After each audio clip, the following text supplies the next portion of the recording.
বোন বোন শোন, আজকে মাকে বড় দিকে একটা সারপ্রাইজ দিব আমরা। হ্যাঁ ঠিক আছে, আগে আমরা বাসায় যাই। মা মা, আরে এটা আমরা কি দেখতেছি? মা তো আটা সিদ্ধ খাইতেছে। চল ভাই আমরা সাইডে গিয়ে মাকে ফোন দিব, দেখি মা আমাদের কি বলে। আরে এখন আবার কে কল দিল? আরে এটা তো আমার মেয়ে। হ্যালো মা, তুই কেমন আছো? মা আমরা তো ভালোই আছি, তুমি কেমন আছো? আর তুমি কি খাওয়া দাওয়া করছো?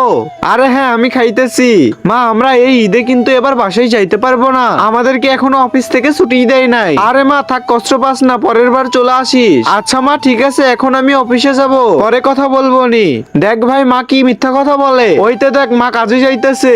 চল বোন আমরা বাসার ভিতরে যাই, আর মাকে ভালো মন্দ আজকে রান্না করে খাওয়াবো। হ্যাঁ হ্যাঁ চল চল, আজকে তো আমরা সুন্দর সুন্দর রান্না করে খাওয়াবো মাকে। তোমরা যারা আমাদের মতো মাকে ভালোবাসো তারাই শুধু ভিডিওতে লাইক করে দিয়ে চ্যানেলটাকে সাবস্ক্রাইব করে দিও। এই তো এই টাকাগুলো এখানে রেখে দেই, মার কাজে লাগবে। আর এখন সুন্দর করে রান্না করি।